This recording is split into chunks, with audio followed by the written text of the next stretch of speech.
سلام و وقت بخیر. امیدوارم حال همه خوب باشه و در تعطیلاتی که پیش رو داشتید دیگه پیش رو ندارید درس خونده باشید. هرچند میدونم که درس نخوندید، کاملا واضحه و پاسخ این سوالو میدونم که یه برنامه‌ریزی بزرگی کردید و به اون برنامه‌ریزی عمل نکردید. کاملا میدونم اینو.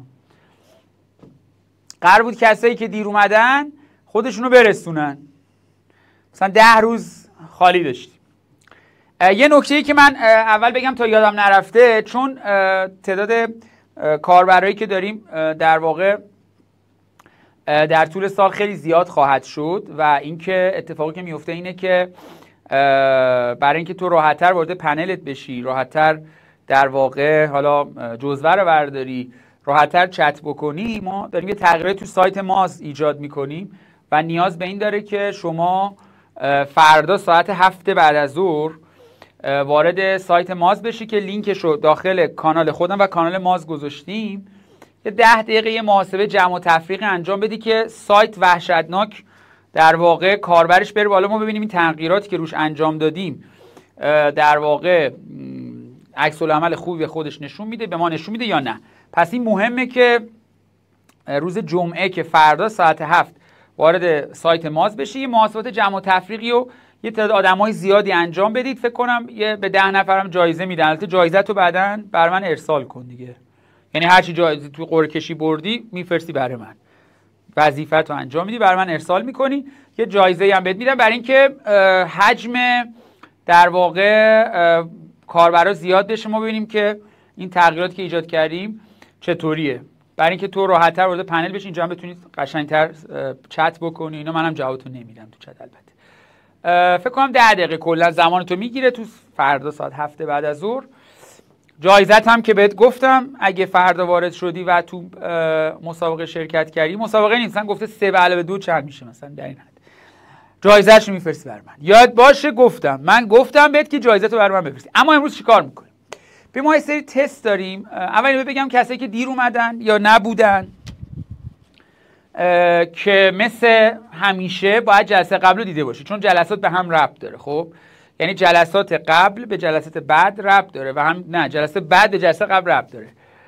و اگر دیر اومدی بعد اون جلسات رو ببینی بیایی، گفتم مثل یه سریاله، مثلا چه می‌دونم قسمت 6 یه سریاله، بریم بشینیم مثلا به کارگردان پیام بدیم آقا بریم بشینیم ببینیم، میفهمیم؟ خب نمیفهمی که. قبلی‌ها رو بعد ببینی بودن 7 جلسه است، خودتو میرسونی. اگه دیر اومدی هیچ راهی نداره. برنامه‌ریزی برات کردیم، همه معلما بهت برنامه دادیم، جزوه داشتی، نمیدونم تست داشتی، بعد خودتو میرسوندی. به هر حال خودتو برسون. همین هفته‌های اول که هنوز مدرسه خیلی جدی نشده خودتو برسون. در قنصه خداحافظ، به امید دیدار. یه جایی هست که نمیگم کجاست، دانشگاهی است. نکته‌ای که وجود داره اینه که امروز چیکار می‌کنیم؟ امروز ما چون در واقع بعد از درس رو بریم جلو، یک زنگ و یه ذره درس میدیم، فقط هم از کتاب بررسی خواهیم کرد، یه ذره فصل 2 مقدماتش رو میگیم و یه زنگ تست حل میکنیم. از هفته بعد هم همینطوره، یه زنگ درس یه زنگ سوال چگالی همچنان حل میکنیم، چون بعد از چگالی هی تست حل کنیم. 100 تا سوال تکلیف شما بوده، تکلیف‌های شما رو با هم چک میکنیم و حل میکنیم. پس اگه کتاب درسی تو که نوع بوی خوبی هم میده داری، فصل 2 رو بعد باز بکنید، چون من نکات فصل 1 کامل گفتم. فکر کنم متنش هم تا یه جای خیلی خوبی بررسی کردم، ولی الان باید ذره فصل 2 رو 3-4 صفحه اولش هیچ فرمولی نداره، فقط تشریحه. علوم دوم پیش دبستانیه. زنگ 3 قبل ورزش با هم چک بکنیم، با هم ببریم جلو، یاد بگیریم و بعد زنگ بعد برگردیم دوره فصل 1 یه ذره چکالی حل بکنیم. اوکی؟ نبودی برو جلسه قبل رو نگاه کن. میگم راهی نداره، نه قرص داره، نه شربت، نه آمپول. راهی نداره. نفهمیدی هم بیدار میمونی تا بفهمی. اینا نکاتی بود که بعد بدونی. و هر کاری که گفتم انجام میدی. جلسه اولم نگاه کنی بهت میگن که اگه نبودی کتاب تست چی بگیری و چه کاری بعد انجام بدی. جزو هم داخل پنل و قابل استفاده در ماز مارکت خواهد بود. اما کتاب درسی، بله تست چگالی هم میزنیم، بله برات حل میکنیم. میگه دلمون برات تنگ شده، حالا یه درصد هم دلم برات تنگ شده. این عشق یه طرف است، فایده ای نداره، به هر حال به جایی نمیرسه. به هر حال یه ذره شاید یه کوچولو دلم براتون تنگ شده باشه، یه کوچولو، خیلی کم. من تو فصل 1 اینجا دارم نگاه میکنم، در فصل 1 بررسی متن کتاب رو اگه نگاه بکنیم، چون کتاب برام مهمه و نکات تستیرم که گفتم تو جلسات گذشته، من تا اینجا بررسی کردم. اینجا دارین زنبورا بودن، رسیده بودم تا اینجا. چون زنگ بعد میخوام چگالی حل کنم، اینا رو هم تو زنگ بعد بررسی میکنم و همینطور تو جلسات بعدی هی تکلیف تمرین‌های آخر فصلش رو حل میکنیم، میبریم جلو. و فعلا میخوایم وارد یکی از زیباترین فصل‌های تاریخ بشیم. چون میدونید چرا میخوام فصل دو رو بگم؟ علتش اینه که مدارس که کم کم شروع بشه، معلمت، من عذرخواهی میکنم، معلم همه رو دوست دارم، البته بعضی دوست داشتن واقعا به هر حال کار نداریم، دوستشون یهو اینو وحشی‌ها درس نه، یهو میرن فصل 3 اوه چی شد. بر همین اساس ما بعد یه ذره بیفتیم جلو، بعد هی برگردیم عقب. فصل 2 شروع میکنیم. چند صفحه اولش تشریحی، همواره سال کنکور داره و همواره تو امتحانات میاد. آروم آروم بررسی میکنیم و بعد برمیگردیم تو زنگ بعد تست حل کردن از چگالی و مباحث این چنین. بریم با هم ببینیم داستان چیه، به کجا ختم میشه. یه ذره‌ش رو مثلا قسمت فشار رو در علوم خوانده‌ای و میتونی بهش برگردی. کتاب میگه نداریم، چیکار کنیم؟ میخوای برات سفارش بدی کتاب درسی دانلود کن. کتاب به هر حال اولا که این فصل راجع به ویژگی‌های فیزیکی مواد تشریحیه. مواد چند دستن در علوم پیش از تولد؟ جامد، مایع، گاز و پلاسما. و حالتهای پنجم ششمی هست که در آزمایشگاه ساخته میشه، در آزمایشگاه. اما این که حالا این ویژگی‌های فیزیکی مواد، جامد، مایع، گاز، خیلی این فصل قشنگیه. میگم قسمتش فشاره که تو پارسال یه ذره‌شو خوندی، ولی این خیلی گسترده تره. برنولی و اینا هم هستن توش. کاربردهای زیاد دارم میدونیم. نکته مهم اینه که تو این فصل اگه از کلمه شاره استفاده کردیم، شاره یعنی مایع و گاز. شاره، مایع و گاز، مایع و گازش میگیم شاره مایع و گاز. من اون دفعه هم گفتم که کتاب از همه کتب مهمتره. تمام درس ما رو بریز دور کتاب، مثلا این چند صفحه. خب باشه میدونستیم. و اینکه مایع و گاز رو میگیم شاره و جامد هم که داره میدونیم، جامد هم میشناسیم. یه ویژگی‌هایی داره که با هم میبینیم. در قسمت اول که چند صفحه اوله میخوایم ویژگی فیزیکی مواد را برشمریم و ویژگی فیزیکی مواد از جایی به نام نیروهای بین مولکولی میاد. مثلا میخوایم بگیم نیروی بین مولکولی جامد قوی‌تر از مایع، مایع قوی‌تر از گاز. با پلازما کسی کاری نداره. حالا پلازما رو توضیح میدیم که کلیاتش چیه. و در ادامه فصل همونطور که میبینی فصل قشنگه، فشار در شار، شناوری و برنولی یک فرد زیباروی رو یاد خواهیم گرفت. برنولی زیباست، از من نه البته. به هر حال میریم پایین. پس این داستان این فصل قشنگ. 2 تا سال کنکور داره و حدوداً 4-5 نمره امتحان پایانی. بریم ببینیم. اولا خودش میگه آقا علوم پیش از اول دبستان، گلهای بهشتی، کلنگ 3. آقا هر چیزی که فضا رو اشغال میکرد میگفتن که دارای حجمه. اصلا حجم چیست؟ فضای اشغال شده بهش میگیم حجم، دارای حجم است. پس یک فضایی رو اشغال کرده است. و یک موجودی داریم به نام آنگستروم. آنگستروم، یک آنگستروم رو کلش یک دایره است، علامت درجه نیست، اسم حروف اول یا حرف اول اسم دانشمنده. مثلا در حروف در حقیقت ترکی و آلمانی یه او مثلا 2 نقطه داریم، یه یو 2 نقطه داریم که مثلا او و او خونده میشه. این هم همونه، درجه نیست. آنگستروم اسم یک فرد، یک آنگستروم که آنگشتروم بوده، چون مثلا طرفای آلمان اینا به سین میگن شین، مثلا یا من خیلی دارای اشترسم. آنگشتروم، یک آنگستروم یک واحده 10 به توان منفی 10 متره، یک واحده. یعنی ما میگیم آقا مغز اندازه یک آنگسترومه، یعنی 10 به توان منفی 10 متره، اینقدر کوچولوه. آنگستروم کوچکتر از نانومتره. نانو 10 به توان منفی 9، این 10 به توان منفی 10 متر رو یه بسته 10 به توان منفی 10 متر رو بهش میگن آنگستروم. چرا مهمه؟ به خاطر اینکه ابعاد اتم ها آنگسترومه. و این مهمه، اتم ها آنگسترومه و این مهمه که بدونی. و همینطور که بریم جلوتر میگه در نمیدونم اینا کی، مثلا این مال کیه، مثلا مواد از ذرات ریزی به نام اتم یا مولکول ساخته شده، مال یونانیانه. اتم تقسیم ناپذیر، مال او ان سال پیشه. و همونطور که میبینی هزاران جا خالی خواهیم دید. اندازه اتم در حدود آنگستروم یا چند آنگستروم است. آنگشتروم قشنگ، آنگشتروم زیباست. و اندازه مولکول ها بزرگتر از اینه. قطعا مولکول از تعداد زیادی اتم ساخته شده، بزرگتر از اینه، باشه میدونیم. برو جلو. جاخال اندازه برخی از درشت مولکول ها، خب گنده تره. درشت مولکول ها مثل بسپار، پلیمر یا بسپارها که تعداد زیادی مولکول ها کنار هم قرار گرفتن، تا 1000 آنگشتروم میره. خیلی گنده است آنگستروم. اینجا کلاس علوم نیستا، فصل 2 یکی از خونین ترین فصل‌ها خواهد بود، بعد از اولش آروم آروم بریم جلو بدونیم. خب باش آقا، این که ذرات چگونه نسبت به هم حرکت میکنه، همونطور که گفتم به نیروهای بین مولکولی وابسته است. نیروهای بین مولکولیشون چطوریه و چطوری حرکت میکنن.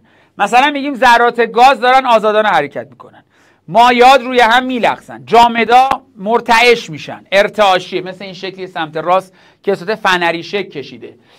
ذره‌های سازنده برای هر ماده‌ای، برای مواد در حال حرکتن. میدونیم علوم واقعا دوم دبستانه. ذرات در حال حرکتن، به هم نیرو وارد خواهند کرد و به هم نیرو وارد میکنن. و زیباست. جاخالو نگاه، جاخالو حالت ماده به چی بستگی داره؟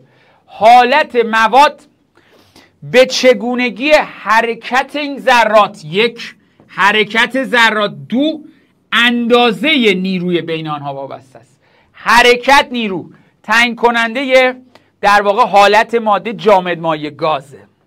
خب باشه، یه نکته اینجا نوشته که خب این که مایع جامد گاز حالت آشنا میدونیم، ولی پلازما داستانش چیه؟ ببین گاز اگر بیش از حد داغ بشه، یک گاز، مثلا گاز هیدروژن رو در نظر بگیریم. هیدروژن یک در حقیقت مثلا پروتون، یه الکترون. خب اگه این گاز رو بیش از حد داغ ترش بکنی، اون الکترون و پروتون از هم جدا میشن. اون وقت یک حالت سوپتور، شبیه سوپی از بارهای مثبت منفی یا یون مثبت منفی به وجود میاد. همونطور که مثلا در خورشید میتونی یا در جو ستارگان یا حالا جو بین فضای بین کهکشان ها ببینی. یعنی داستان اینه که انقدر گاز داغه که مثبت منفی از هم جدا میشه. یعنی اتم تقسیم میشه بین پروتون ها و الکترون ها، حالا اگه نوترون هم داشته باشه و نوترون ها.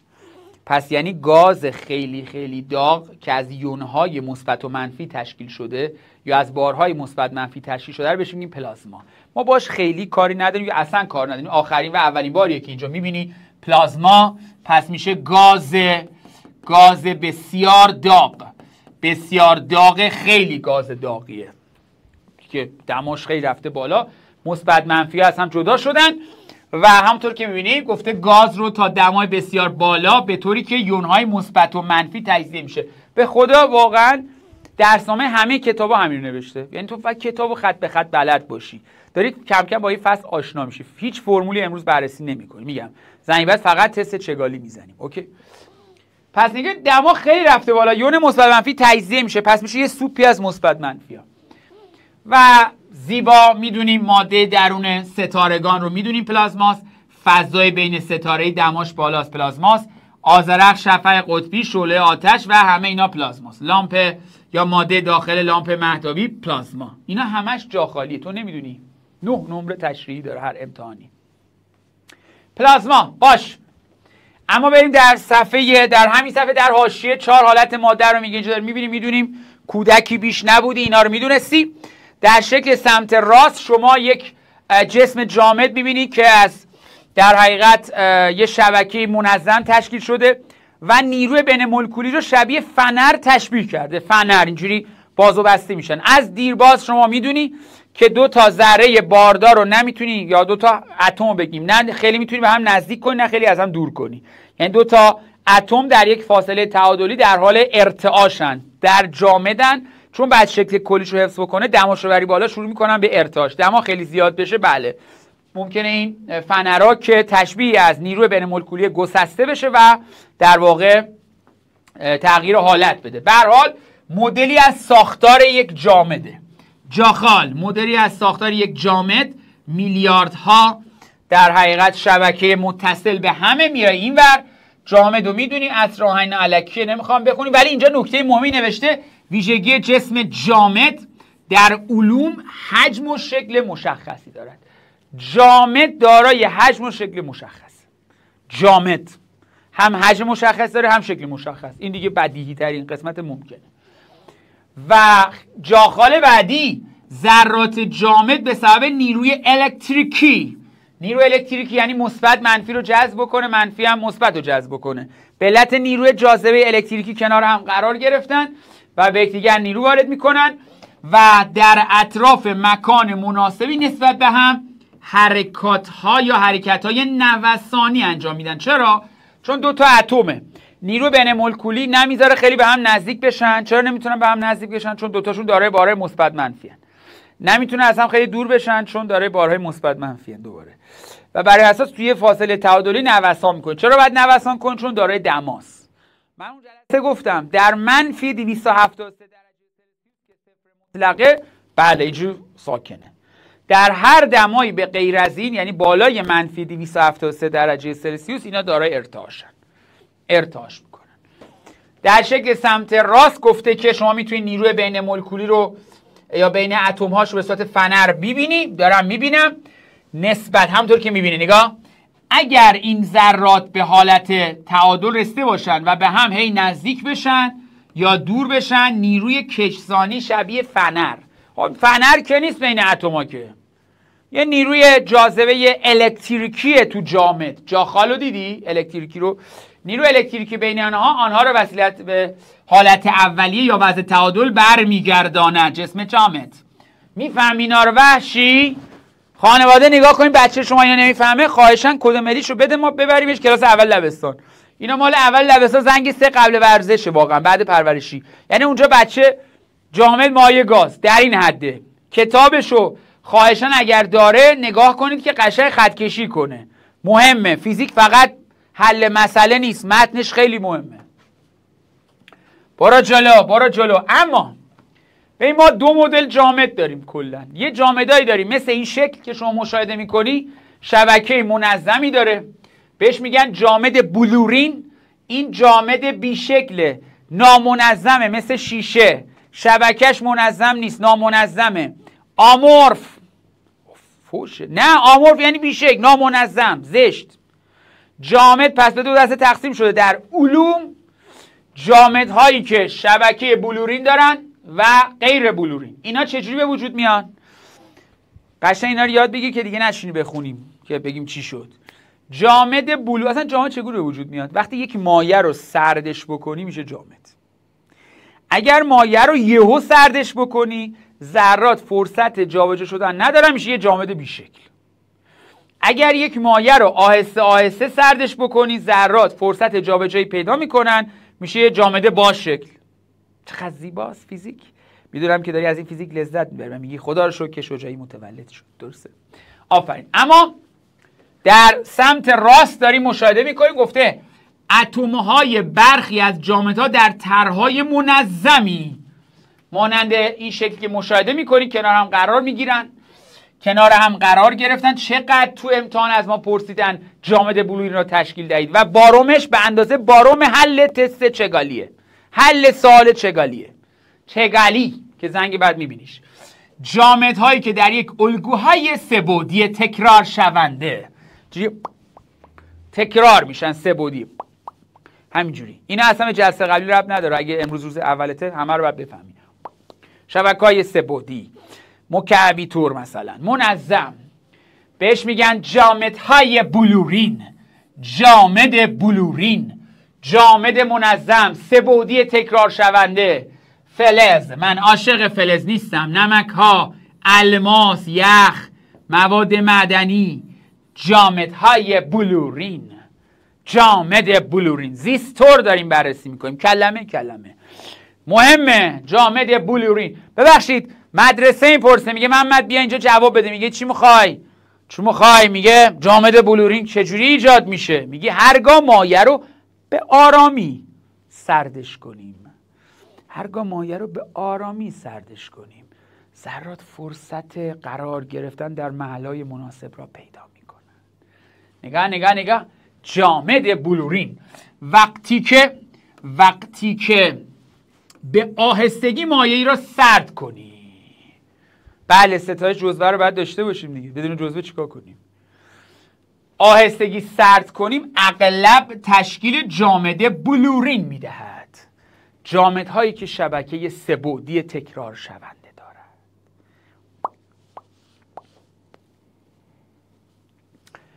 و سردسازی آروم از یک مایع گرما میگیری یا بهش سرما میدی. ذرات آهسته آهسته هر کی میره سر جا خوش میشینه. مثل مدرسه است، یه 40-50 تا وحشی رو میگم بری سر کلاس، همه میری سر کلاس رو کوله هم سوار میشی جامد آمورف بینه است. ولی میگن آقا آروم، مثل انسان آروم آروم قدم زنان وارد کلاس بشید. شما رو نمیگن، شما همون دسته اولید. آروم آروم بری سر جاتون بشینی، میشه جامد بلورین.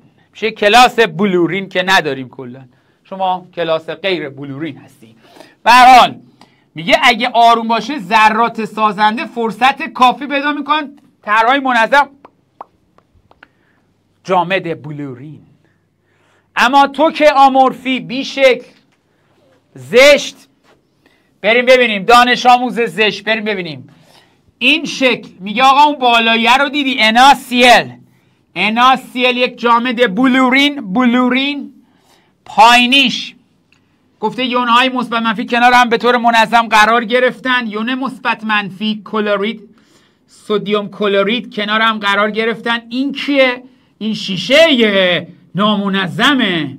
این نامنظم اکسیژن سیلیسیوم نامنظم خر تو خر کنار هم قرار گرفت. مثل تو کلاس نشسته ای محمد اینجا بود چرا رفت اونجا نشست؟ نامنظمه. و جامد بیشکل آمورف برخلاف جامد بلورین در طرحهای منظمی کنار هم قرار ندارند. نامنظم جوری پخش و پلا. آمورف عین وحشی ها. شیشه مثالی از جامد بیشکله. یه شیشه جامد بیشکل. آمورف نامنظم. ببخشید چگونه ایجاد میشه؟ وقتی مایع رو یهو سردش کنی، یهو سر صف بگن آقا برید کلاس، هر کی رفت کلاس مثلا بهش یه دونه مثلا ساندویچ گاز زده میدیم، هم میریزن تو کلاس، میشه بیشکل. و گروه دیگه حالا اینجا بیشکل میشن، مایع تمام فلان شیشه اینا کار نداریم. گروه دیگه ای از مواد هستن وقتی در حالت مایع بخار هستن سریع بریم جامدش کنیم، سریع میشه بیشکل. سریع بیشکل، شکل نداره. فلزات مثالی از این دسته هستن. سردسازی سریع.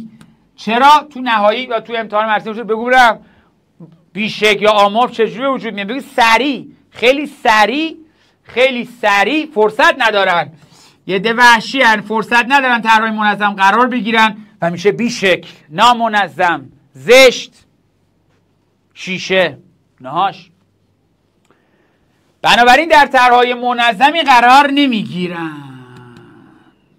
ولی این مواد تا دمای معینی گرم شدن به سرعت ساختار بلورین پیدا میکنن، یعنی میتونن بعدا بلورین هم بشن. پس جامد دو دسته تقسیم شد، جامد بلورین، جامد آمورف یا بیشکل. سردسازی آهسته، سردسازی سریع. همین ما الان این سفر رو بلد شدیم به همین سادگی. جامد مایع گاز. پلازما چیست؟ پلاسما در واقع گازیه که دماش خیلی بالاست، مثبت منفی جدا شدن میشه یه سوپی از مثبت منفی ها.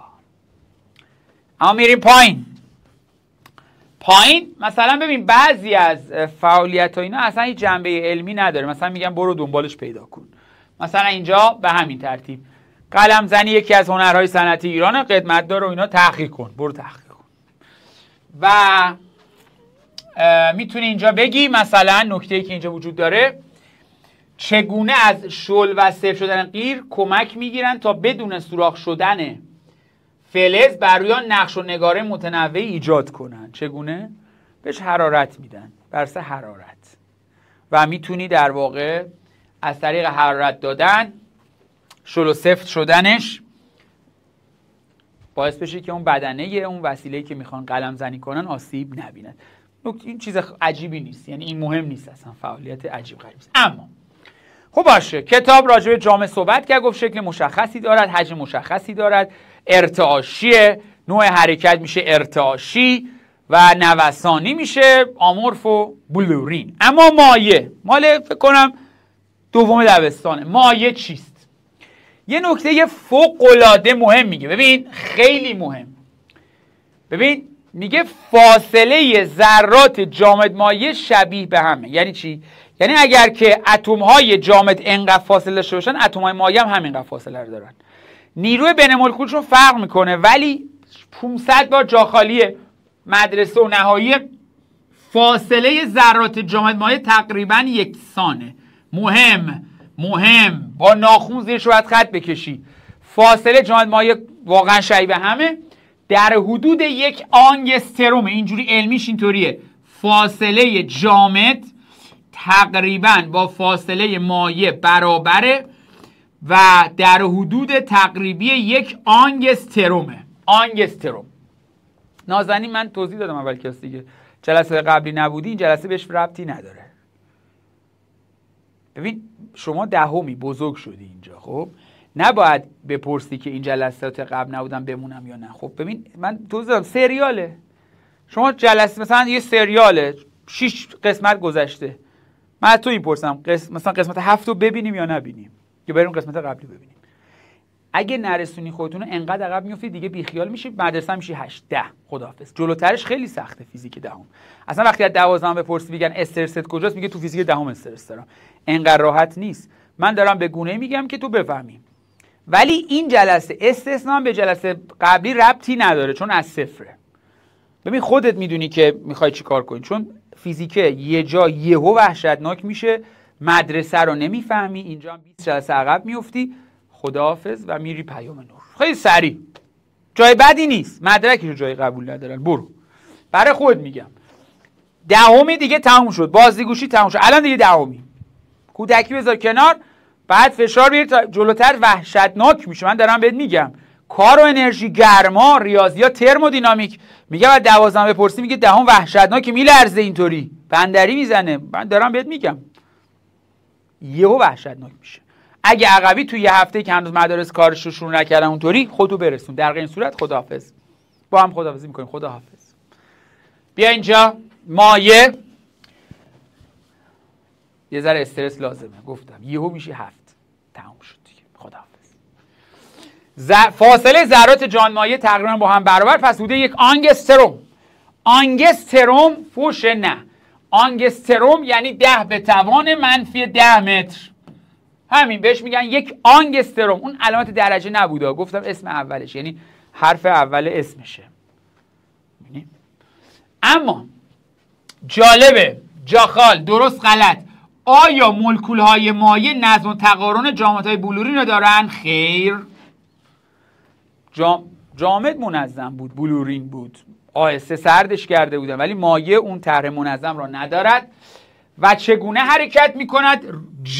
جاری و شکل ظرف را به خود میگیرند، جاری. اما یه نکته وجود داره خیلی مهمه و بارها تو مدرسه از ما خواستن که توضیح بدیم، توی تستا اومده بارها و تو کنکور اومده، همه اینا هست و تکرار میکنم. از سال 1400 تقریبا به این ور تمام، خیلی مهم این جمله رو گوش کنی، از 1400 تا الان تمام سوالات فیزیک دهم کنکور سراسری از کتاب بوده، فعالیت‌های کتاب، تمرین‌های پایان فصل، و بازم همینطور خواهد بود، چون تو کتاب کلی سال هم نیامده. اینو یاد باشه، علت بررسی کتاب اینه. ببین یه نکته وجود داره، چرا وقتی من توی آب یه جوهر رو میچکونم پخش میشه؟ علت این که من اتکلون میزنم میرم توی مثلا یه اتاقی و اتکلون پخش میشه علتش چیه؟ عده‌ای اشتباه هم فکر میکنن که اگر شما یه قطره چکون جوهری بریزی توی آب، ذرات جوهر هستن حرکت میکنن، ولی اینطوری نیست. ببین علت پخش شدن عطر یا اتکلون در این اتاق یا علت پخش شدن جوهر در یک ظرفی که حالا توش آبه، جمله روش کن، حرکت نامنظم ذرات آبه.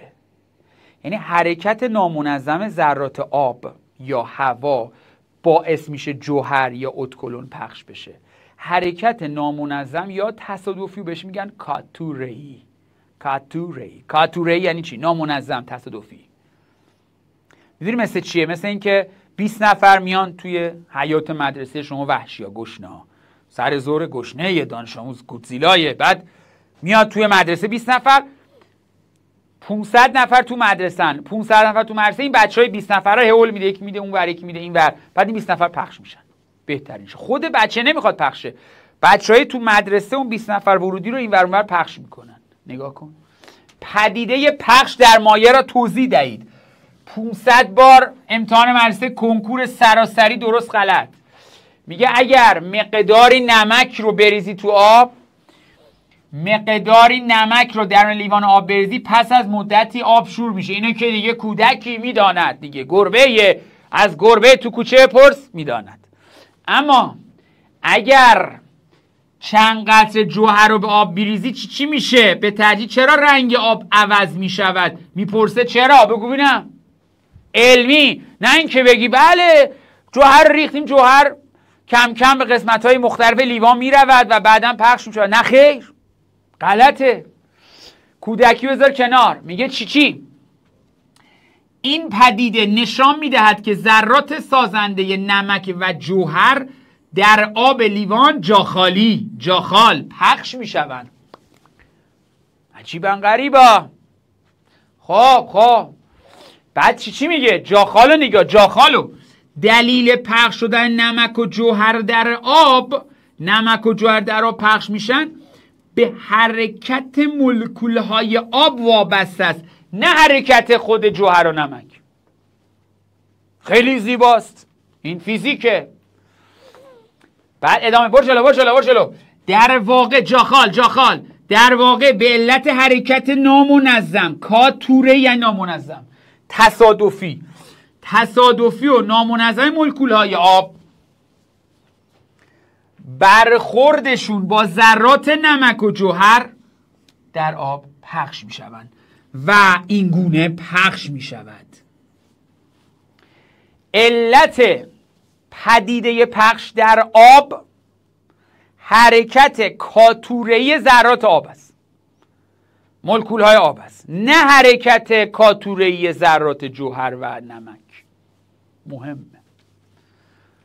و شکل سمت چپ رو اگر مشاهده کنید، طرحی است. اینا کاتوره‌ای، نامنظم. این کاتوره اینجوری میره.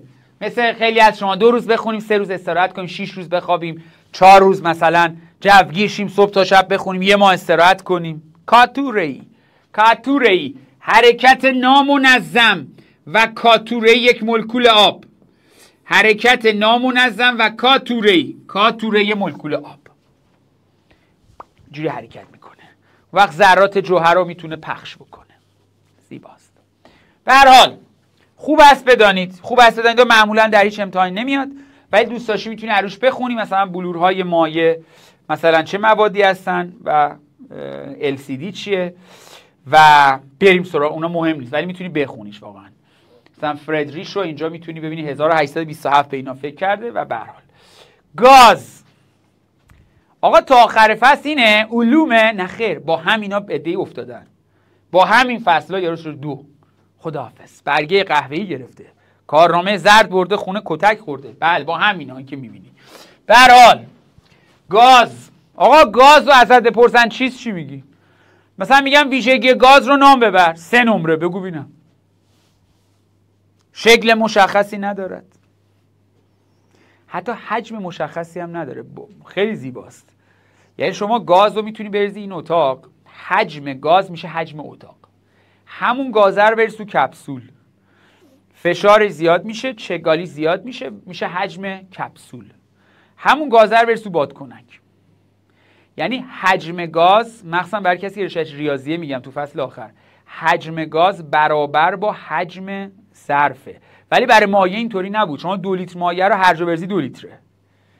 نگاه کن، نکته‌ای که اینجا وجود داره اینه، عجیباً غریبه. آقا حجم گاز چی میشه؟ حجم وی گاز، حجم گاز برابر با چیه؟ برابر با حجم ظرفه. خب یه جا فشرون ذرات گاز میتونن، یعنی تراکم پذیری در گاز داریم ولی در مایع نداریم. ذرات گاز میتونن متراکم بشن، میتونن منبسط بشن، پس حجم ظرف رو میگیرن. یعنی اگه سرنگ داشته باشی متراکم کنی منبسط، حجم گازه میشه حجم اشغال شدهش. حالا یه جایی فشار میره بالا، چگالی میره بالا، حجم گاز حجم ظرف. بله، شکل مشخصی ندارد گاز، اون تو گازه و اتم‌هاش با تندی‌های زیاد حرکت میکنن. میدونیم آزادانه حرکت میکنن، با تندی بسیار زیاد حرکت میکنن، به همدیگه برخورد میکنن، به دیوار برخورد میکنن. و جالبه فاصله ذرات گاز بیش از مایع و جامده. مایع و جامد فاصله شون حدوداً 1 آنگسترومه، این 35 آنگستروم به بالا. یعنی 35 آنگستروم خودش خیلی کمه ها. آنگستروم 10 به توان منفی 10 متره.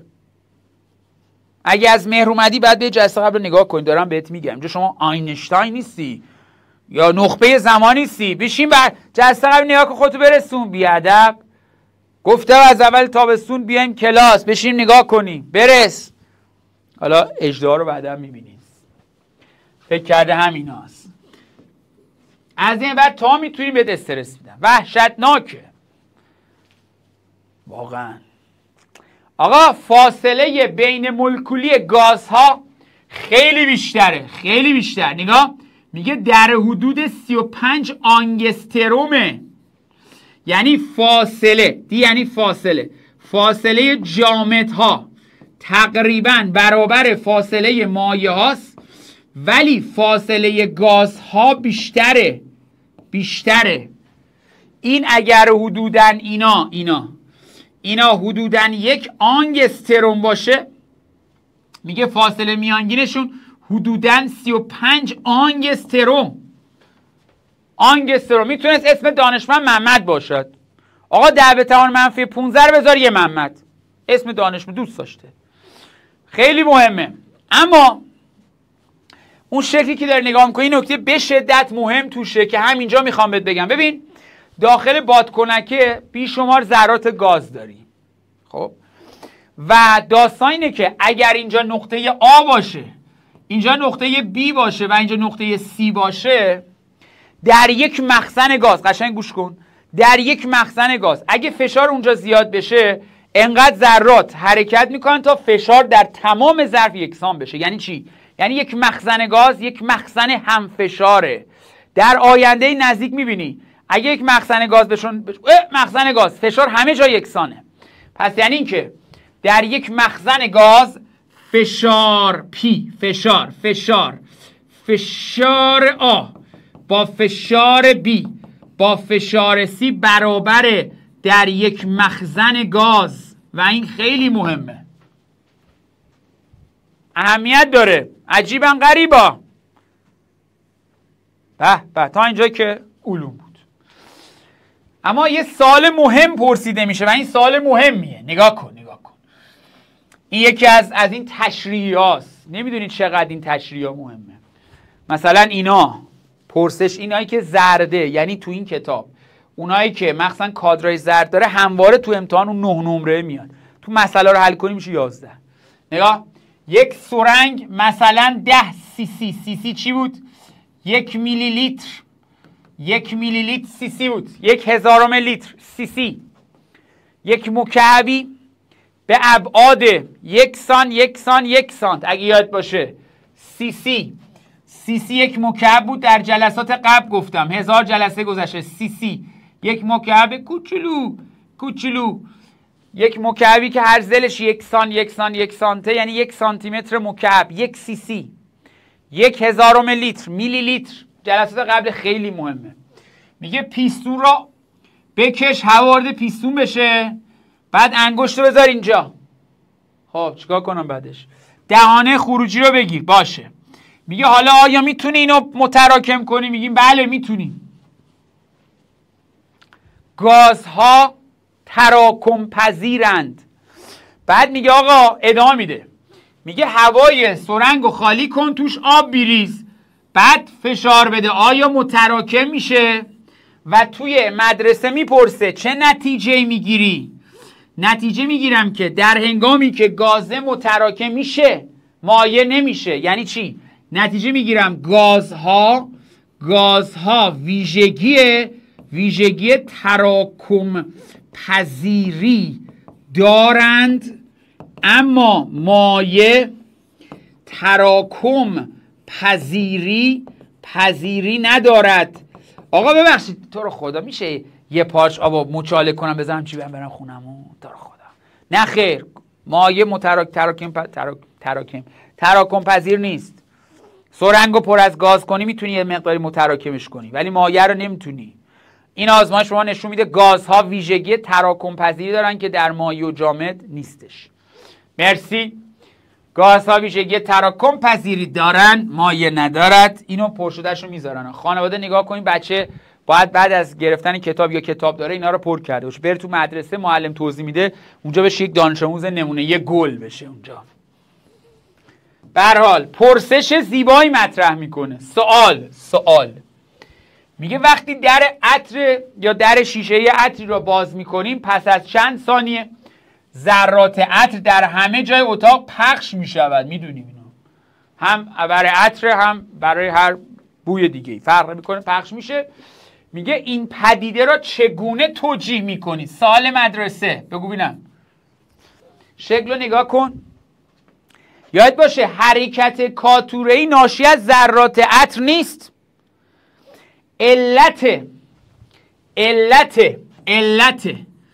علت پخش شدن ذرات عطر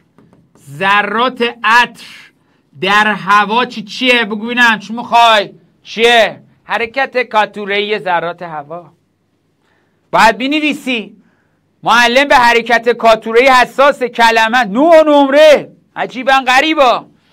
علت پخش شدن ذرات عطر در هوا حرکت نامنظم و کاتوره‌ای تو پرانتز تصادفی ذرات هواست و قطعا حتما جاخال پدیده پخش در گازها سریعتر از مایع است. چرا؟ بریم ببینیم. نوشته که چرا پدیده پخش در گازها سریعتره؟ علت چیست؟ یک نیروی بین مولکولی گازها ضعیفتر از مایع است. بنابراین چه نتیجه میخوای بگیری؟ بگو ببینم.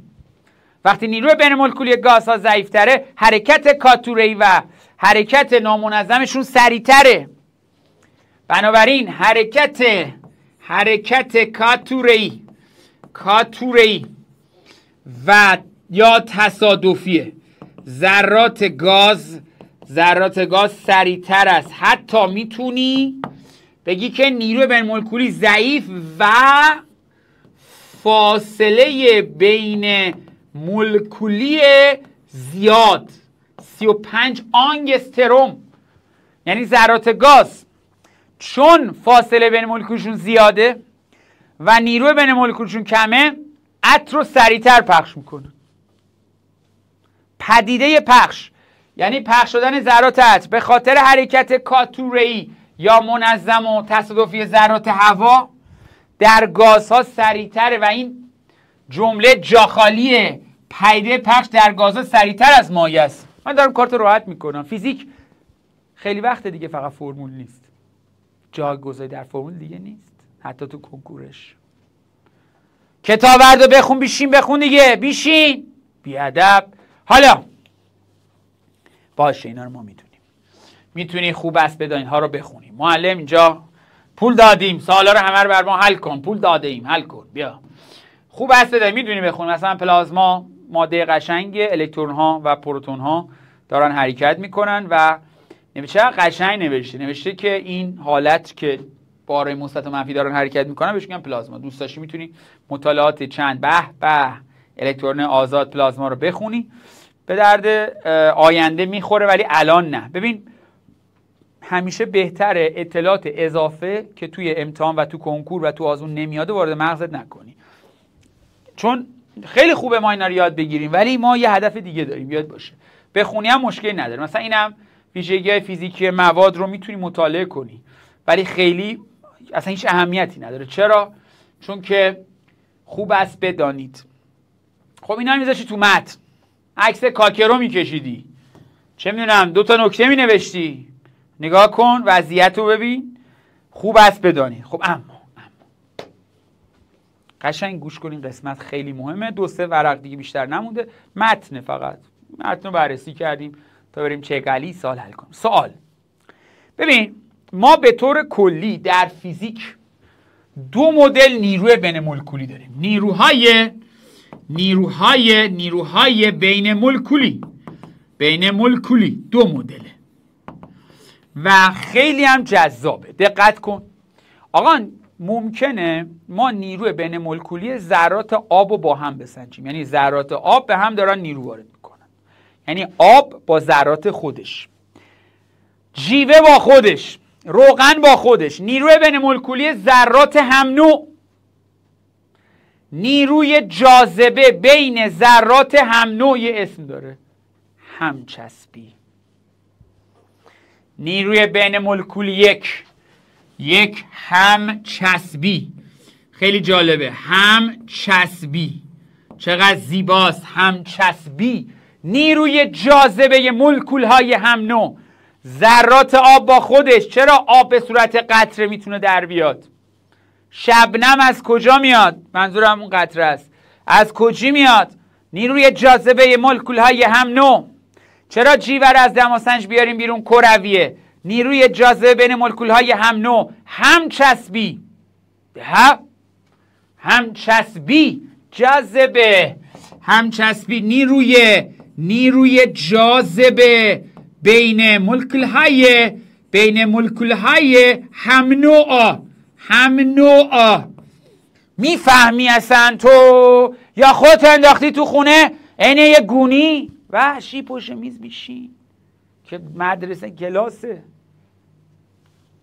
آینده تو به همین 3 سال وابسته است، به من بازگشت به منه و خودت و خانواده و تمام.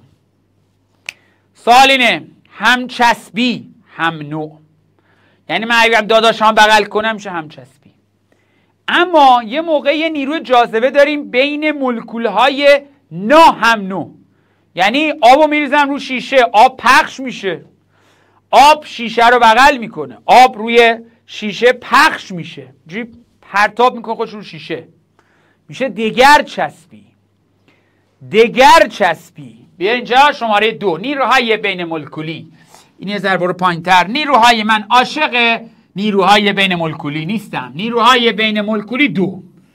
به به به به. نیروی کدوم شیشه؟ نه شیشه آقا، شیشه.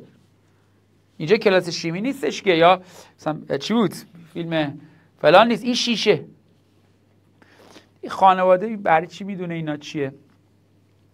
خیلی مهمه، اینو تو ذهنت فرو کن، خیلی مهمه. همینجا که دهم هستی کوچولو هستی میگم، من خیلی موقع اینو یادت باشه، اینو برای کل زندگی دارم بهت میگم. البته میدونم در شما وجود نداره، نه اینکه کلاس کاری خاصی بذارم، دارم واقعیت رو بهت میگم. من موقعی که میرم بیرون، مثلا حالا یه کافه میرم یا جایی میرم، یه اتفاق بدی که دارم میبینم، یه اتفاق خیلی بدی، یعنی اصلا یه عده‌ای فکر میکنن که مثلا اگر که از مواد مخدر استفاده کنن، مثلا سیگار و اینا استفاده کنن، نشون دهنده بزرگی، نه، نشون دهنده احمق بودنه. یعنی تو انگار که یه چاقو ورشی به خود داری خنجر میزنی. هر وقت در زندگانیت به سمت این چیزا کشته شدی، اینطوری یه چیز بزرگی از دست میدی و اونم وضعیت سلامتی خودته. و گنده نشوی، تو داری هی کوچیک میشی، تو مثل خنجره، به خود خنجر بزنه. هم اتاقیای دانشگاه من، خوابگاه من، 4 نفرشون صبح تا شب قلیون میکشیدن. هر 4 تاشون الان یه بیماری های عجیب غریبی دارن. شاید الان دیده نشه ولی بعداً دیده میشه. فکر کردی بزرگ شدن؟ نه، احمق بودن. از هر چیزی که سلامت تو به خطر میندازه دوری کن. چرا؟ چون تو میتونی آدم مفیدی باشی. چرا عمر خودتو کم کنی؟ چرا این کارو بکنی؟ این کار بیهوده است. این کلاس کار نیست. اگه تو فردی شایسته و با شخصیت خواهی بود، زمانی که بدونی چی درسته چی غلطه. چی درسته چی غلطه. اینو به عنوان یه چیز خیلی مهم تو ذهنت داشته باش. آن چیزی که درسته اینه که ما انقدر سلامت باشیم، یا اگه حتی یه بیماری کوچیکی هم داریم حداقل بیشترش نکنیم، یا اصلا چیز به درد نخوریه. من پدر خودم صبح تا شب سیگار میکشید، متاسفانه مشکلاتی برای ریه‌اش پیش اومد، سرطان ریه پیدا کرد و اینا. یعنی من نفرت انگیزه برام همه انواع دودها. اینا گفتم چون که گفته شیشه، اونا که دیگه بدتر هستن. اینا رو گذاشتم. میدونید چیه؟ ما پیشرفت ما نتونیم فکر کنیم. بر ما حکومت میکنه. ما اینجوری میشیم، اینجوری میشیم. بعد پر قدرت باشیم. پر قدرت هم توی بدنی هم ذهنی. ذهنی زمانیه که چیزای به درد نخور استفاده نکن. برو چیپس بخور، من مشکلی نداره، ولی کلاس نیست، کوچولوئه. اینو گفتم، احتمالاً خود میدونید دیگه، نیاز به گفتن نبود. خانواده هم دید یه کشیده و با لگد بنزش بیرون. این بچه به درد نمیخوره، طور میذاره خانه سالمندان. بزرگی نیست، نشون دهنده گندگی نیست، نشون دهنده بی‌عقلیه. به هر حال بعدم میاد واقعا اینجوری. بر همین من یه موقعی میرم یه جایی که هیچکی نیست، میشینم بر خودم تنها اینجوری. میشینم یه گوش قشنگ‌تر. به هر حال اینا یاد باشه تو تینیجر محسوب میشی. از هر کیم که تو این فضاش راه نمیشه این کار چی بزن تو دهنش. به هر حال به کجا رسیم؟ از هم چسبی دگر چسبی. دگر چسبی. به دگر چسبی.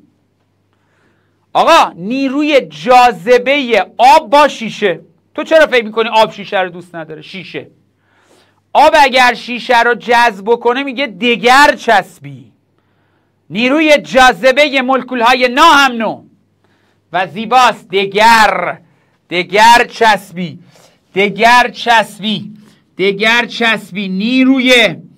نیروی جاذبه بین مولکول‌های ناهمنو. نیروی جاذبه مولکول‌های ناهمنو. دگر چسبی. آقا من یه سوال دارم، یه سوال پرسیده میشه. ببخشید آب بین ذرات آب یه نیروی همچسبی است. خب باشه، پس چرا آب میزنن رو شیشه پخش میشه؟ خب به خاطر اینکه نیروی دگر چسبیش بیشتر از همچسبیشه. ها چی شده؟ ببخشید چرا جیوه کروی در میاد؟ جیوه رو بریزی رو شیشه کروی، دست نزنی به دم و سنجا، خطرناکه والا. تو مدرسه بعضی مدت این آزمایشگاه مدرسه جیوه‌هاش نیست، بچه‌ها بوداشون بردن خونه‌شون شیشه کجی میبری آقا؟ سمیه کجا میبری؟ آزمایشگاه رو بستن. یکی ارلنگ گذاشت جیبش داره میدوه، کجا میری؟ آزمایشگاه دیگه تبدیل به خرابه شد. به هر حال کار نداریم. جیوه رو چرا میریزی رو شیشه؟ کرویه، چون همچسبیش بیش از دگر چسبیشه. یعنی اگر ماده‌ای جسمی را تر کند دگر چسبیش بیشتره، تر نکند هم چسبیش بیشتره.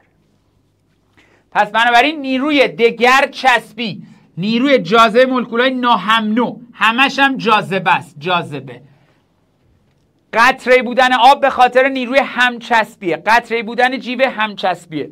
آقا آب بریزن رو روغن چی؟ خب کروی در میاد. پس یعنی همچسبی آب بیشتر از دگر چسبی آب و روغنه. اینا سوال داره ها، بازی نیست. وحشی گشنه گودزیلا بیا.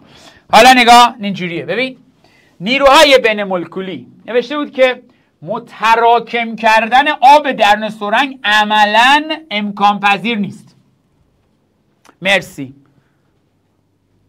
بله دقیقاً میگه آبا نمیتونی متراکم کنی، میدانستیم، علوم. حالا میگه آقا چرا؟ بعد میگه چرا بگو ببینم. بعضی معلم پرسید چرا؟ بگو ببینم چرا. خب آخه اینا رو بخوای به هم نزدیک بکنی، چون از پروتون و الکترون تشکیل شدن، پروتوناشون به هم نیروی دافعه وارد میکنن، الکتروناشون هم به هم نیروی دافعه وارد میکنن. بر همین توی فاصله تعادلی میتونیم نوسانشون بدیم. پس بر این اساس نوشته که وقتی که سعی میکنم فاصله بین مولکول‌های مایع رو کم کنم، نیروی دافعه ظاهر میشه که از تراکم پذیری مایع جلوگیری میکنه. همینطور اگه بخوام از هم دورشون بکنم، نیروی جاذبه نمیذاره. بالاخره چی شد؟ نزدیک نمیتونی بکنی، دور چرا نمیتونی بکنی؟ به خاطر نیروی همچسبی.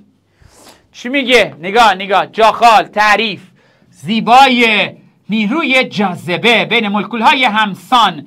نیروی جاذبه بین مولکول‌های آب با خودش میشه همچسبی. ببخشید پشه چرا رو سطح آب وای میسته؟ به خاطر نیروی همچسبی ذرات آب. اینجا نداریم؟ نه، بعد بیاریمش. میاریم یه ظرفیه، میاریم داخلش آبه. میاریم در ادامه. بله، بعد نوشته که چیکار داری میکنی؟ برو جلو. ببخشید قطره بودن آب به خاطر چیه؟ قطره بودن آب به خاطر نیروی همچسبی. آقا معنیش مشخصه. همچسبی، دگر چسبی مال ناهمنوه. مثلا ممکنه آب اشیشه خوشش بیاد، واقعا خوشش میاد. به هر حال آقا ببخشید این که نوشته نیروهای بین مولکولی کوتاه بردن یعنی چی؟ ببین نیروی الکترون با پروتون نسبت به هم در ابعاد اتمی صادقه. اگر یه الکترون اینجا یه پروتون اینجا، اصلا نیروشون نزدیک به صفره، خیلی کمه. بر همین در ابعاد کوچولو نیروی الکتریکی خیلی قویه. در ابعاد بزرگ نیروی الکتریکی اصلا نیست انگار. همینطور که توی ابعاد بزرگ نیروی گرانش هست، نیروی الکتریکی رو حساب نمی‌کنن. مثلا کسایی که تو شیمی مخصوصا تو شیمی اصلا راجع به نیروی گرانش صحبت نمیشه، چون در ابعاد اتمی نیروی گرانش خیلی ضعیفه. ما کلا 4 نیرو تو طبیعت داریم. این 4 نیرو یه جورایی در حقیقت توی ابعاد مختلف یکی سلطه داره. مثلا در ابعاد کوچولو که بهش میگن ابعاد کوچیک یا کوتاه برد، یعنی بردای کوچولو نیروی الکتریکی و مغناطیسی غالبه.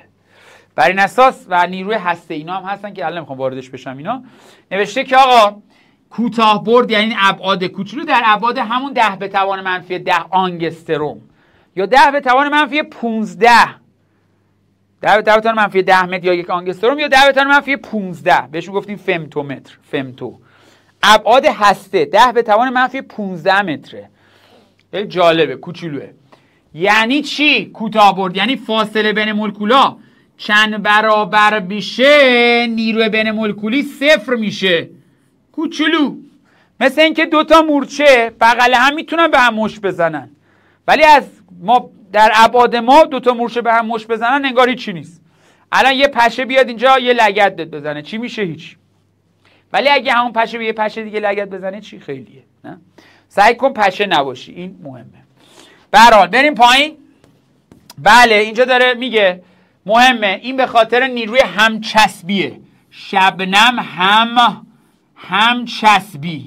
همچسبیه چون یه جاذبه است، مولکول های هم نوع هستن. بله، قطره های شبنم روی شاخ و برگ درختان میدرخشد، نشانه ای از نیروی جاذبه بین مولکول های آبه. نیروی بین مولکول های آب بهش میگن همچسبی. به چقدر زیباست. و پرسش دو پرسش مهمیه. چی میگه؟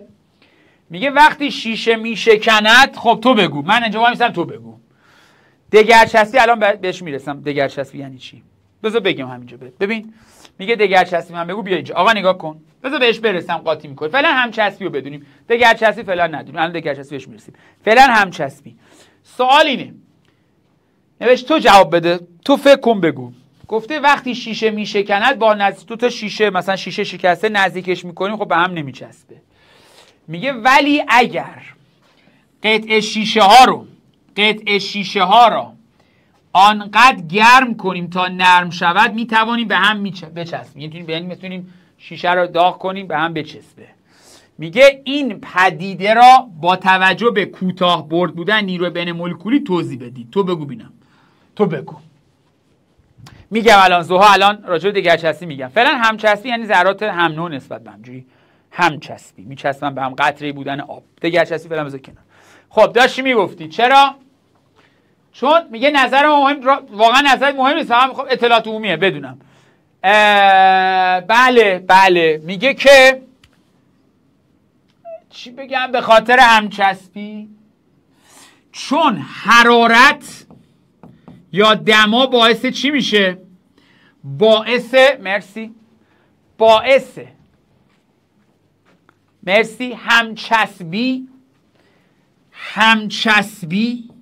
همچسبی میشه و به علت کوتاه برد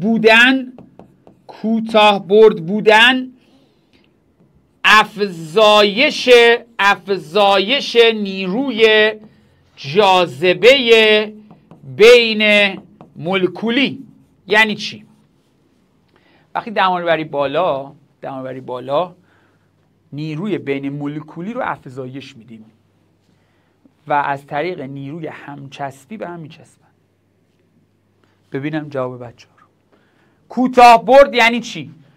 همین الان داشتم، شما از کشور ژاپن در این کلاس شرکت میکنی؟ بابا کوتاه برد یعنی در ابعاد کوچیک، یعنی اتم و اتم، الکترون پروتون، یا اتم یا مولکول آب با مولکول آب نیروی همچسبی قوی داره. حالا اگه این دوتا مولکول بیان اینجا، نیروی همچسبی دیگه نیست. نیروی همچسبی در ابعاد کوچیک کوتاه برد اثر میکنه، در ابعاد بزرگ اثر نمیکنه. میگه اگه دوتا مولکول آبو بیاری بذاری اینجا، به علت نیروی همچسبی که اینجا با حرارت ایجاد میشه به هم میچسبه، چون همچسبی داره.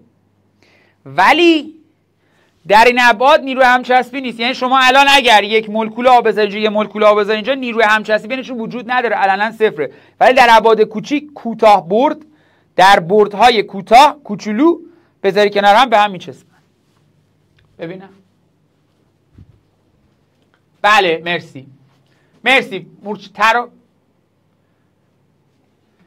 نوشته تراکم پذیر. یعنی چی؟ تراکم پذیر یعنی ظرفت انقدیه بتونی متراکم کنی بشه اینقدی. در گازها، گاز تو این فضا رو اشغال کرده، متراکم کنی میشه اینقدی، تراکم پذیری دارد.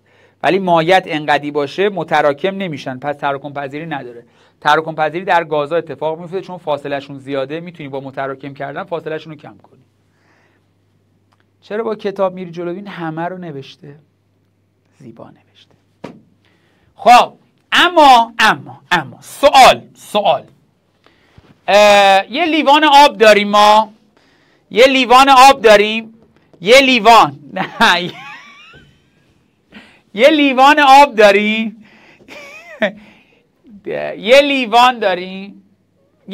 آب شیشه‌ای داریم. خب لیوان آب شیشه‌ای میخوایم، محاسبه داره، چرا نداره؟ سوزن دارید، فیزیک و آزمایشگاه. اینجا در سطح MIT داریم کار میکنیم، آکسفورد اینجا. بله مرسی.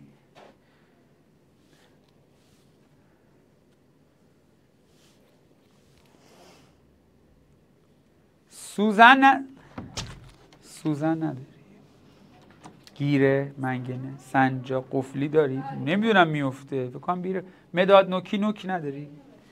بعد خراب میشه. این چی میره؟ این نداره، حالا این سقوط میکنه قطعا. مداد نوکی نداری؟ نوک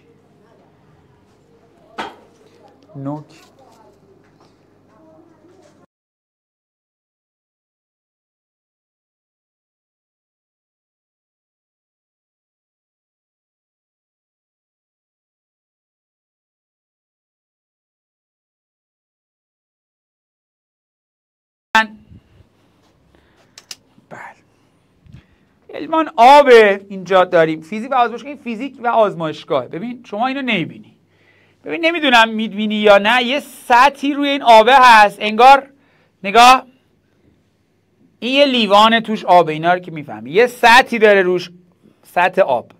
همونطور که میبینی سطح آب شبیه حالت ژله‌ای و یک توری عمل میکنه. مثلا من یک نوک رو اینجا نوکه بذارم روی این، رو سطح آب موند. فیزیک داره کار میکنه. چرا رو سطح آب مونده؟ تو نمیبینی، اصلا مهم نیست ببینی، ولی اینجا تو اینجا یه نوک در سطح آب مونده، نوک مداد نوکیه. چرا؟ چون نیروی همچسبی بین ذرات آب روی سطح آب وجود داره. پشه رو سطح آب وای میسه. تو چرا وای نمیسی؟ چون تو پشه نیستی، چون تو سنگین‌ترین گودزیلایی. پس یعنی این که سطح مایع یا اصلا این مایع، این قطره بودن آب به علت نیروی همچسبیه. میبینی این آب اینجوری قطره میکنه، نیروی همچسبیه. خب حالا نوک سقوط کرده دیگه، نمیتونیم اینجا درش بیاریم. بله درش میاریم. ببین دقت کن، این نوک چرا رو سطح آب میمونه؟ به خاطر اینکه در سطح آب نیروی همچسبی وجود داره و بهش میگن کشش سطحی. نگاه کنیم چرا با دستمال پاک کردیم. واقعا یک لور هیچ وقت با دستمال پاک نمیکنه، با پیرن. آقا سوال من پس این شد، کشش سطحی چیست؟ یه لیوان آب بریز، یه نوکو بذار روش میمونه، ولی اینوری بذاری سقوط میکنه. یعنی نوکو اینوری بذاری رو سطح آب میمونه، اینوری بذاری سقوط میکنه. خب اینوری بذاری خب فشار بیشتر میشه چون مساحتش کم میشه. علت این که پشه رو سطح آب وای میسه، علتش نیروی همچسبی ذرات مایع در سطح مایع است. به این نیرو میگن یا به این پدیده میگن کشش سطحی. نگاه کن کشش سطحی مثل حباب صابون. حباب به خاطر چی ایجاد میشه؟ کشش سطحی. پدیده است، ناشی از نیروی همچسبیه. پس اینجا میگه آقا این سطح مایع است. نگاه این سطح مایع است. مثلا اینا ذرات مایعن، مولکول‌های مایع است. نیروی همچسبی به هم وارد میکنه. این بغلی اینو میکشه، این بغلی هم اینو میکشه، این بغلی هم میکشه، بغلی هم میکشه. کم کم شبیه یک توری عمل میکنه سطح مایع. اون وقت یه پشه‌ای مثلا رو سطح مایع میتونه وایسه. علتش چیه؟ کشش سطحی. کشش سطحی، این پدیده کشش سطحیه. کشش سطحی ناشی از نیروی همچسبی ذرات مایع در سطح مایع است. در سطح مایع نیرویی به نام همچسبی ایجاد میشه رو سطح مایع. یعنی انگار ذرات مایع مثل استخر، رفتی گوریلا توی استخرن، آقا تو استخر گوریلا خوشندان وایسن همه دست هم دیگه رو بگیرن، میشه کشش سطحی رو سطح مایع. اون وقت میتونه یه فردی روی این سطح راه بره. یه پشه دارم میگم، اون که میبینی رو آب راه میره اون ربطی به اینجا نداره. پس کشش سطحی ناشی از نیروی همچسبی در سطح مایع است. حباب ایجاد میشه، شبیه یک مثلا پوششه، شبیه توریه. اینطوری آقا ما کودکی بودیم به ما میگفتن که لباسای خود رو با آب گرم نشورید، رنگ میدهد. چرا؟ اینجا کلاس مردان یا زن خانه‌دار نیستا، ولی خواستی لباس بشوری میگن با آب سرد بشوری. چرا؟ چون با آب سرد بشوری، سرد باعث میشه کشش سطحی افزایش پیدا کنه، وقت آب به درون لباس نفوذ نکنه که رنگ بده. خب ولی با آب گرم بشوری چی میشه؟ گرما باعث میشه این شبکه توری از بین بره. یعنی تو یه آزمایش کن، یه پشه رو انتخاب میکنی، میتونی میذاری رو سطح مایع، اگه دمای مایع رو بری بالا پشه سقوط میکنه. یا ناخالصی اضافه کنی. یعنی چی؟ یعنی یه ظرف آب داری، یه پشه رو سطح آب وایسته داره به لبخند میزنه، یه ذره مثلا نمک یا مثلا مایع ظرفشویی چیزی بریزی، ناخالصی اضافه بشه، همچسبی کاهش پیدا میکنه، پشه میره پایینجوری بای بای میکنه و غرق میشه. یعنی منظورم چیه؟ منظورم اینه که آقا کشش سطحی رو چیکار کنم؟ کاهش پیدا کنه. کاهش کشش سطحی. چیکار کنم؟ کشش سطحی، نیروی جاذبه رو سطح مایع. حباب، تشکیل حباب به خاطر نیروی همچسبیه و پدیده‌ای به نام کشش سطحی، کف. خب حالا چیکار کنم کاهش پیدا کنه؟ 2 تا عامل میتونی انجام بدی. یکی افزایش دماست. دما رو زیاد کنی کشش سطحی کم میشه، آب توی لباس نفوذ پیدا میکنه و رنگ میده. افزودن ناخالصی. افزودن ناخالصی. افزودن ناخالصی. ناخالصی یعنی چی؟ یعنی مثلا پودر بریزیم، نمک بریزیم. ناخالصی واسه کشش سطحی کم بشه و آب نفوذ کنه. این پشه رو اینا رو سنجاقه. کشش سطحی، کشش سطحی، کشش سطحی. حبایی بودن، کشش سطحی. برو بالا کشش سطحی. میگه نوشتن برخی از حشرات، نشستن یا راه رفتن برخی از حشرات رو سطح آب، یا شناور ماندن گیره فلزی روی آب، تشکیل حباب‌های آب و اینا مثال میپرسه ازت ها، نمونه‌هایی از کشش سطحی هستن. حالا میپرسه، میگه ببینم کشش سطحی چیست؟ نیروی بین مولکولی در سطح مایع است. به دلیل نیروی ربایشی در سطح مایع ذرات همدیگر رو جذب میکنن، شبیه یک پوسته، شبیه یک پوشش میشه، کشش سطحی ایجاد میشه. و یکی از مثالهای دیگه یک کشش سطحی اینه که چرا قطره‌های آب که سقوط میکنن کروی هن. کره کوچکترین حجمو داره، یعنی اینکه نسبت به همه شکل‌ها کره کوچکترین حجمو داره و بهتر بگیم کمترین مساحت داره، قشنگ‌تره، کمترین مساحت تو داره. وقتی که سقوط میکنه چون همچسبی داریم به صورت کروی در میاد. همچسبی، هم نوع آب با خودش، و میتونه یک پوسته کشیده شبیه کره ایجاد کنه، کمترین مساحت. زیباست، تیم سالها بهش فکر کنیم.